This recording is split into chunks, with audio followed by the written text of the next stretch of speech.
إذا مشاهدينا الكرام، لأكثر تفاصيل حول بيان الخارجية الجزائرية يلتحق معنا عبر الهاتف السيد عبد الوهاب الدربال، وزير ودبلوماسي سابق. أهلا بك سيدي وشكرا على قبول هذه الدعوة.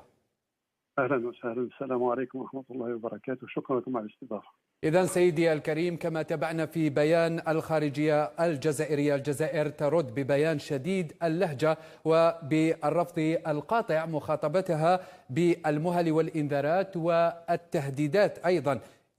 كيف يمكن قراءة هذه التصريحات اللا دبلوماسية من الأطراف الفرنسية وتهجمها على الجزائر في كل مرة؟ بسم الله الرحمن الرحيم. أنا أعتقد أنا تابعت أو أتابع منذ مدة تطور العلاقات بين البلدين. أعتقد أن فرنسا قد نسيت أن الجزائر بلد مستقل وسيد الآن، وذلك من خلال ليس فقط بيانها الأخير هذا. وأعتقد أن الرد الجزائري أنت وصفته بشديد اللهجة. أنا أقول أنه ما زال مؤدبا جدا مع فرنسا، مع حكومة فرنسا اليوم. ما زالت شؤون الجزائر في فرنسا إلى اليوم بيد وزارة الداخلية، لأن اليمين وحكومته ما زالوا يعتقدون أن الجزائر تابعة لفرنسا، ونسوا أن الجزائر قد طلقت بالثلاث فرنسا من سنة 1962. نعم. اثنين، هناك غياب في الذوق الدبلوماسي كما نعرفه، وانحطاط في أسلوب الخطاب بين الدول. الدول لا تخاطب بعضها بالآجال والمهل إلا إذا كانت في حالة حرب. ثالثا، مراجعة الاتفاقيات التي تحاول فرنسا أن تبتز بها الجزائر ستكون بكل تأكيد في غير صالح فرنسا، لأن اتفاقية 68 كانت ترقيعا للفجوات التي يوجد في اتفاقية اليوم. والحقيقة أن هذه الاتفاقية 68 يعني قد أفرغت من محتواها كلية، فلم تعد في صالح، أصبحت وسيلة للتهريج أكثر منها في صالح الجزائر يعني على الإطلاق.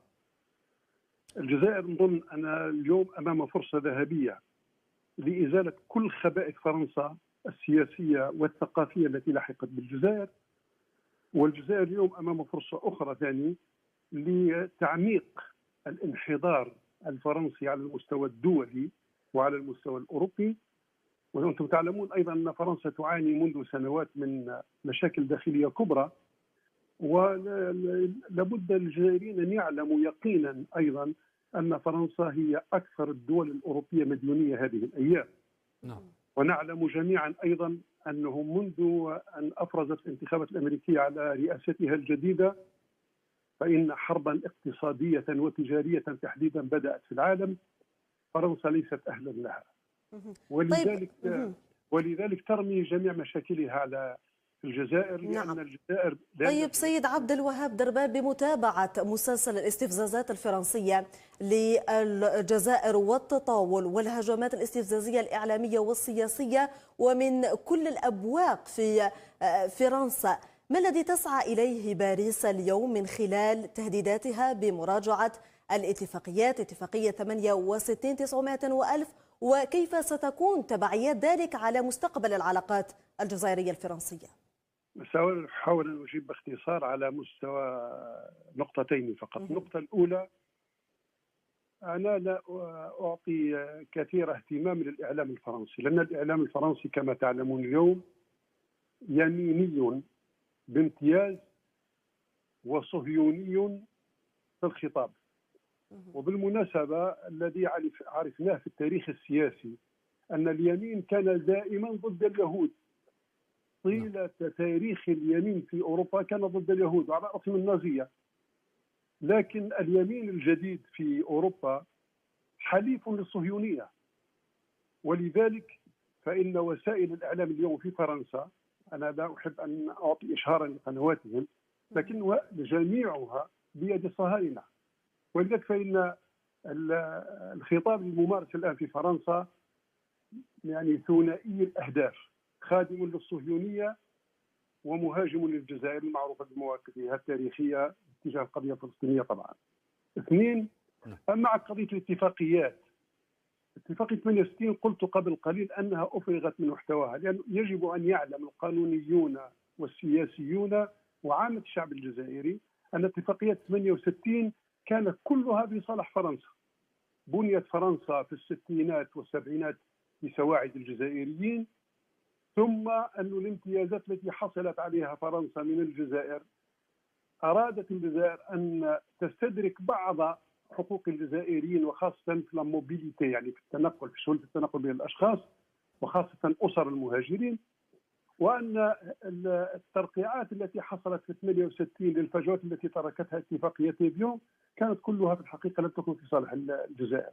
وعليه فيعني توقيف اتفاقية 68 سيكون الخاسر الأكبر في فرنسا وليس في الجزائر.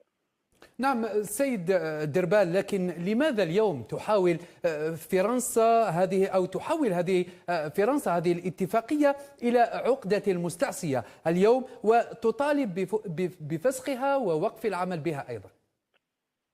أنا على كل حال أؤمن بأن السياسات الناجحة في العالم هي سياسات العداوة صفر، ولكنني أؤمن أيضا في القانون الدولي الذي درسته لطلبتي والدبلوماسية التي مارستها أن مبدأ المعاملة بالمثل يجب أن يطبق بين الدول. إذا كان بدنا نتحاسب في الاتفاقيات ففرنسا مدينة للجزائر على طول التاريخ وطول الخط، فلنراجع كل الاتفاقيات. نراجع كل الاتفاقيات ونراجعها طبعا دولة لدولة، سيد لسيد، منتفع لمنتفع. وكما قلت قبل قليل نحن على مشارف حرب عالمية اقتصادية وتجارية الرابح فيها هو التاجر الأشطر، ولهذا فأنا لا تقلقني إطلاقا قضية المراجعة هذه.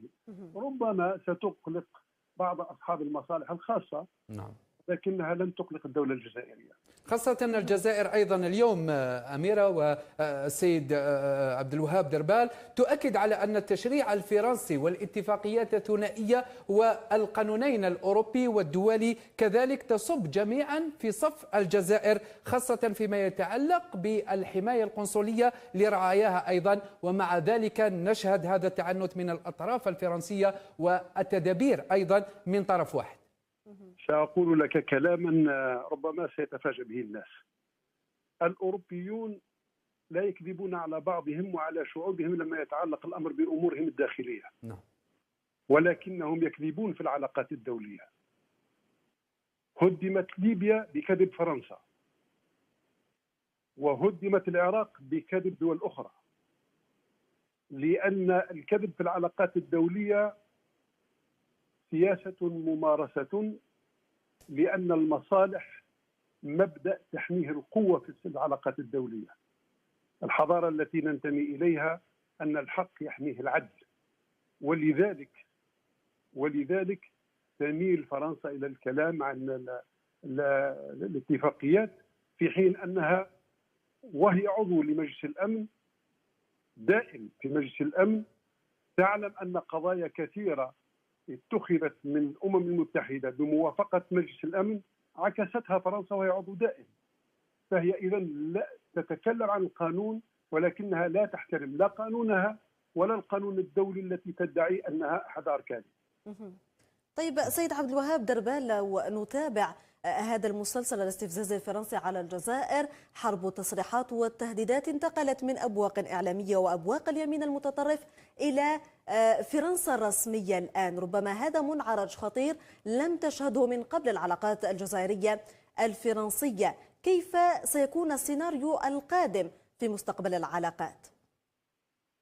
أنا أعتقد أن فرنسا لما تتحرر من اليمين المتطرف ربما يعود لها عقلها فتحافظ على مصالحها، لأن الوريد السري لفرنسا في أفريقيا هي الجزائر، وهي تعلم ذلك جيدا. وأعتقد أنه إذا كانت فرنسا اليوم حبيسة، حكومة فرنسا اليوم حبيسة اليمين المتطرف، لأنها منذ الآن تقريبا 7 سنوات وفرنسا لا تحسن الكلام في الدفاع على مصالحها مع افريقيا، وباللغه الدارجه عندنا لما وصلت الى الجزائر طاحت معمول الفول. ولهذا فان مصالح فرنسا لا يمكن ان يحميها اليمين المتطرف، ومبروك على فرنسا ان حكومتها اليوم في يد اليمين المتطرف.